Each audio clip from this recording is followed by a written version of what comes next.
Mon Seigneur et mon Dieu, je crois fermement que tu es ici, que tu me vois, que tu m'entends. Je t'adore avec profonde révérence, je te demande le pardon de mes péchés et la grâce de faire avec profit ce moment de prière. Ma Mère Immaculée, Saint Joseph, mon Père et Seigneur, mon ange gardien, intercédez pour moi. Aujourd'hui, Jésus, tu nous racontes comme un film de voleur et tu évoques comme de façon évidente que si on avait su le moment où le voleur arrivait, eh bien on s'y serait préparé, on l'aurait arrêté. On ne l'aurait pas laissé rentrer dans notre maison pour tout nous enlever. Mais malgré cet avertissement de Jésus, malgré le fait qu'il nous dise qu'il n'y a pas d'horaire de la fin des temps, eh bien ils sont quand même nombreux ceux qui veulent deviner avant l'heure le moment où la fin sera là. Et ils sont les premiers à faire des prophéties, à chercher des signes, à dire c'est maintenant, c'est ici, ou c'est là-bas, et demain. Mais Seigneur, tu nous as bien demandé de ne pas nous en soucier, tant il est vrai que cela peut arriver comme ça, soudainement, comme l'éclair qui traverse le ciel. Tu n'es pas venu, Seigneur, nous remplir d'angoisse, d'attente fébrile, de... Tu ne nous as pas demandé non plus de chercher le jour et l'heure à laquelle tu reviendrais pour inaugurer cette fin des temps qui serait en fin de compte le début du paradis. Jamais tu ne nous as demandé cela. Tu nous as même précisé que cela sera si soudain qu'on ne se rendra même pas compte. Il y en a un qui sera pris et l'autre laissé. Seigneur, aide-moi à ne jamais perdre du temps à guetter la fin des temps, à ne pas m'en soucier. À ne pas m'en soucier parce que ce que tu veux au contraire, c'est que je veille l'instant présent, que je fasse attention au maintenant, que je vive ce que tu me demandes de vivre maintenant, avant la fin des temps, avant que la journée ne s'arrête. Tu nous invites à ne pas attendre le lendemain, à vivre des réalités du royaume maintenant, à nous tenir prêts. Parce qu'effectivement, la fin des temps peut arriver d'un moment à l'autre et que tu attends. Tu veilles, tu espères que nous serons prêts. D'ailleurs, la suite de l'Évangile le dit bien. Tu attends, Seigneur, que nous travaillions, que nous arrivions à cette sagesse propre au bon gérant du maître de la vigne, qui est là, à la fin du jour, actif, prévenant, rigoureux, à jour de tout ce qu'il devait faire, préparant déjà le lendemain, attentif à tout. Si le lendemain le maître de la vigne arrive, il saura lui rendre compte de tout ce qu'il a fait. Et puis, dans cette belle parabole, Seigneur, tu marques que à la fin des temps, il y aura un jugement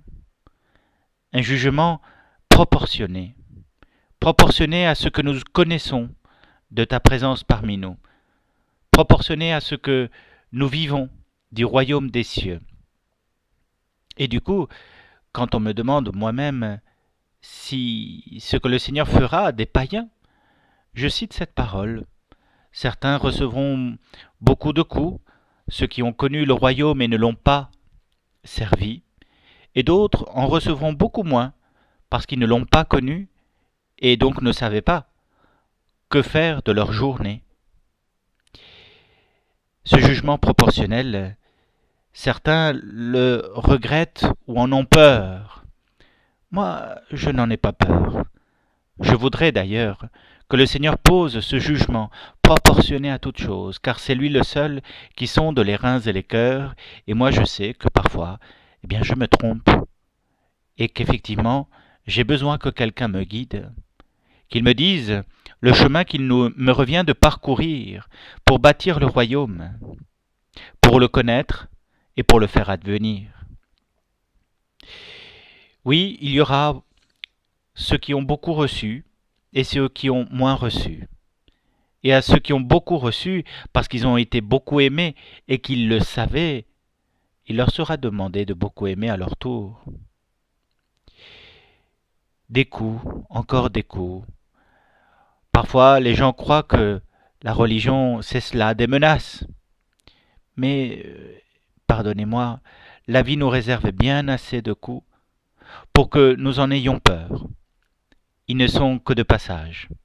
Ça passe, ce n'est pas si important. Ça ne dure pas. Et parfois d'ailleurs, je pense que c'est cela, l'expression même du purgatoire, un temps de purgation, de purification au cours de lesquels, eh bien oui, nous recevons des coups, mais que nous avons bien mérités parce que nous n'avons pas fait ce que Dieu attendait de nous. Pardonnez-moi, mais si vous visez le purgatoire dès maintenant, eh bien vous n'avez pas écouté Jésus. Vous ne l'avez pas écouté aujourd'hui.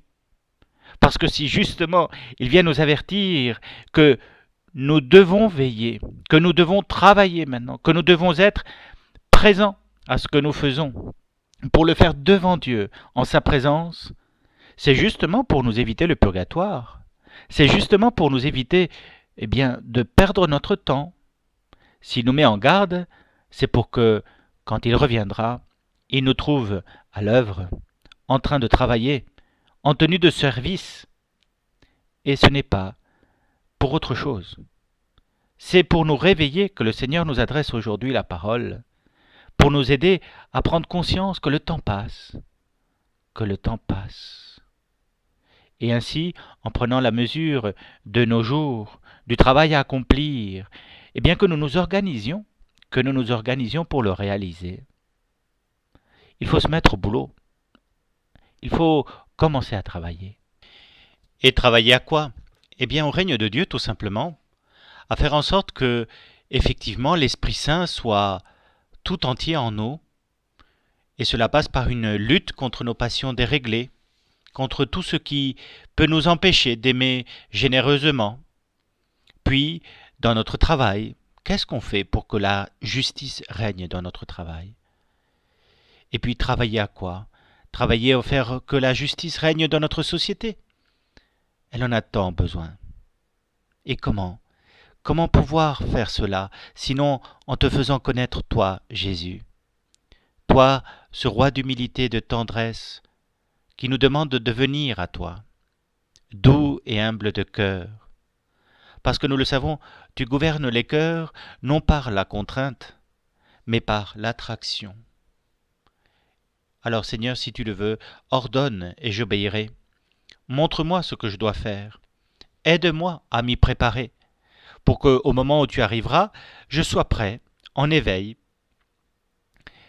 Et sur cela, il est bon d'écouter les anciens, et en particulier notre pape Benoît XVI, qui, eh bien, dernièrement, répondait à des questions de journalistes et disait tout simplement sur ce moment un peu suprême au cours duquel, eh bien, nous passerons vers le Père, ce moment que nous appelons la mort.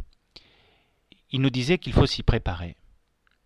Je lis, je pense qu'il faut se préparer. Je ne veux pas dire qu'il y a des actes précis à accomplir, mais qu'il faut vivre intérieurement, en sachant qu'on va devoir réussir un dernier examen devant Dieu, que l'on va quitter ce monde et se retrouver devant lui, et devant les saints, devant les amis et ceux qui ne sont pas des amis, qu'il faut accepter la finitude de cette vie, admettre que l'on approche du moment où l'on se présentera devant la face de Dieu. Et un journaliste lui demande comment il fait, lui, pour cela, pour s'y préparer. Et le pape Benoît XVI répondait à travers la méditation, tout simplement, en pensant encore et encore que la fin n'est pas loin, en cherchant à m'y préparer et surtout à me tenir présent. L'essentiel n'est pas que je me le représente, mais que je vive dans la conscience que toute la vie est l'approche d'une rencontre. Voilà le sens de notre vie, rencontrer Dieu. Et aujourd'hui, Seigneur, je veux m'y préparer, aide-moi. Je te remercie, mon Dieu, des bonnes résolutions, des actes d'amour et des inspirations que tu m'as communiquées dans cette méditation. Je te demande de m'aider à les mettre en pratique. Ma Mère Immaculée, Saint Joseph, mon Père et Seigneur, mon ange gardien, intercédez pour moi.